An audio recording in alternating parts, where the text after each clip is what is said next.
बाप नहीं चाहिए। एक बड़े शहर में रतनलाल अपनी बेटी संध्या और छोटे बेटे कुणाल के साथ रहता है। रतनलाल बहुत गरीब है और शराबी किस्म का आदमी है। वो रिक्शा चलाकर अपना जीवन यापन कर रहा है। रतनलाल एक अधेड़ उम्र के आदमी योगेश्वर को कभी कभी अपनी रिक्शा से मार्केट या मंदिर छोड़ता है और कभी कभी बाजार से उसका सामान भी ले आता है। एक दिन रतनलाल योगेश्वर से कहता है, साहब, आपके पास गाड़ी है, फिर भी आप कभी कभी रिक्शा से क्यों जाते हो?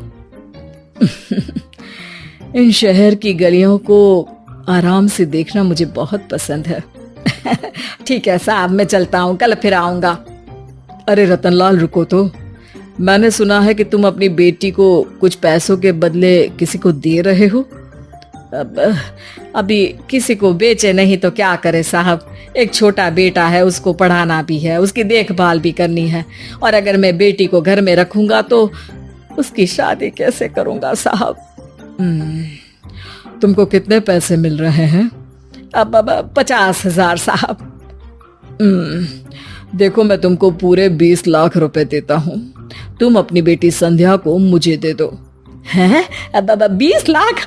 धन्यवाद साहब, धन्यवाद। मैं कल ही उसे आपके पास छोड़ जाऊंगा साहब। अगले दिन रतनलाल संध्या को हमेशा के लिए योगेश्वर के यहाँ छोड़ आता है और बदले में 20 लाख रुपए लेकर घर आ जाता है। रतनलाल जिंदगी में पहली बार इतने पैसे पाकर बौखला गया। उसने एक अच्छा घर लिया। कुणाल, अब हमें कोई चिंता नहीं है, तू अब अच्छे से पढ़, खूब मन लगाकर पढ़ाई करना। पापा, मुझे पढ़ाई करना अच्छा नहीं लगता। अरे तूने अगर ज्यादा बकवास की ना तो बहुत मारूंगा। कल से तू अच्छे स्कूल में जाएगा तो जाएगा, हाँ बस। कुणाल का एडमिशन एक अच्छे स्कूल में हो जाता है, लेकिन आए दिन स्कूल से शिकायत आती ही रहती है। 10 साल बाद एक दिन प्रिंसिपल मैडम रतनलाल को स्कूल में बुलाती है। रतनलाल, आपका बेटा कुणाल बहुत आवारा हो गया है और ये बिल्कुल भी पढ़ाई नहीं करता है, बल्कि उसका दिमाग गलत कामों में जा रहा है। अब मैं उससे बात करूंगा मैडम। ठीक है, आज ये आखिरी मौका है, अगली बार तो मैं उसे स्कूल से ही बाहर निकाल दूंगी। रतनलाल घर आ जाता है और कुणाल से कहता है, कुणाल बेटा, मैं तुम्हारे ऊपर इतना पैसा लगा रहा हूँ, फिर भी तुम स्कूल में सही से क्यों नहीं पढ़ते हो? आप तो रहने ही दीजिए, मैं सब जानता हूँ कि ये पैसा कहाँ से आया है। और वैसे भी अब ये पैसा मेरा है, मेरा जो भी मन होगा मैं करूँगा। आज के बाद मैं कभी स्कूल नहीं जाने वाला। रतनलाल को अपनी बेटी की याद आती है और वो रोने लगता है। 5 साल बाद कुणाल एक दिन एक लड़की को शादी करके घर ले आता है। पिताजी, ये मेरी पत्नी है स्वीटी। तुमने शादी कर ली? हाँ, शादी कर ली मैंने, दिखाई नहीं दे रहा? और अब से आप फिर से कमाना शुरू कर दो, बहुत बैठ कर खा लिया। कुणाल, तुम इस बुड्ढे को घर में क्यों रख रहे हो? देखो ना, ये शराब पीता है, इसे घर से बाहर निकाल फेंको। अरे स्वीटी, ये मेरे पापा है, कैसे बाहर निकाल दूं? और वैसे भी घर में कोई तो चाहिए ना काम करने वाला, नौकर समझ कर रख लो। इस बुड्ढी को तो घर से बाहर निकाल कर ही रहूंगी मैं कब तक इसके लिए खाना बनाऊंगी। स्वीटी एक दिन घर के बाहर पार्क में अपनी दोस्तों के साथ बैठी होती है। तभी वो रतनलाल को बुलाती है। पिताजी, मेरे कमरे में मैं अपना फोन छोड़ आई हूँ, जरा ला कर तो देना। हाँ जरूर, अभी लेकर आता हूँ। रतनलाल फोन लेकर आ जाता है। कुछ समय बाद स्वीटी के फ्रेंड्स भी चले जाते हैं। स्वीटी अंदर आकर शोर मचाती है। चोर चोर! कहाँ है चोर? मुझे तो यहाँ कुछ नहीं दिख रहा।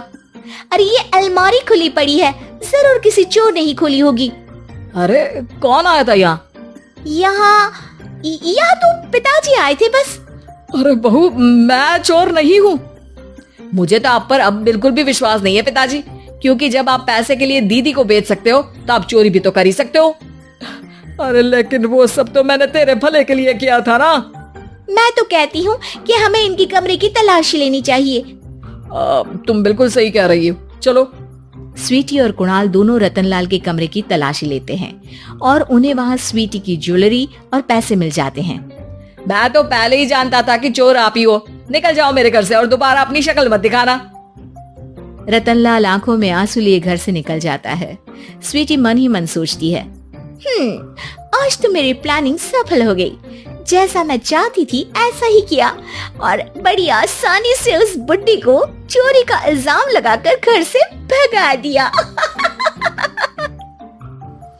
रतनलाल की हालत अब ज्यादा खराब हो गई और वो सड़क पर बैठकर भीख मांगकर खाने लगा।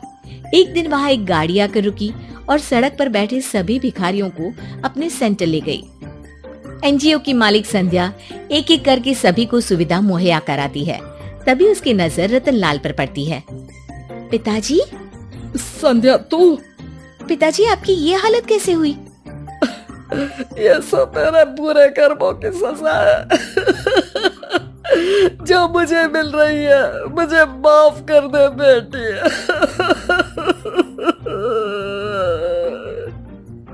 पिताजी, मैं आप पर बिल्कुल भी गुस्सा नहीं हूँ, क्योंकि आपने मुझे यहाँ भेजकर अच्छा ही किया। मेरी जिंदगी बदल गई। लेकिन ये सब हुआ कैसे बेटा? आप ये नए कपड़े पहनो, तब तक मैं योगेश्वर अंकल को बुला कर लाती हूँ। योगेश्वर अंकल? हाँ अंकल। योगेश्वर जी ने तुझसे शादी नहीं की थी? नहीं तो पापा, उन्होंने तो मुझे पढ़ा लिखा कर इस काबिल बनाया है कि मैं आज सबकी सेवा कर पा रही हूँ। रतनलाल पश्चाताप करके रोता रहता है। तभी योगेश्वर भी वहाँ आ जाता है। रतनलाल जी, आपकी ये हालत कैसे हुई? इतने सारे पैसों के बावजूद भी? क्योंकि मैंने बेटे और बेटी में भेदभाव किया था।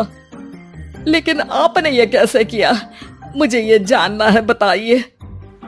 सालों पहले जब संध्या छोटी थी, तब मैंने एक बार एक आदमी से तुम्हें बात करते हुए सुना था, जो कुछ पैसों में संध्या को तुमसे खरीद कर शादी करना चाहता था। मैं उस समय एनजीओ में बच्चों के लिए ही काम कर रहा था और मैं किसी भी लड़की की जिंदगी खराब होते नहीं देख सकता था। इसलिए मैंने अपने जीवन की कमाई का एक बड़ा हिस्सा तुम्हें दे दिया था। सच में कितना गलत था मैं। मुझे माफ कर दो। अब आप दोनों मेरे साथ घर चलो और आज मैं अपना सच्चा प्रायश्चित करना चाहता हूँ। योगेश्वर और संध्या रतनलाल के साथ घर जाते हैं। स्वीटी दरवाजा खोलती है। चोर भिखारी, तू फिर से आ गया? चल भाग यहाँ से बुड्ढे।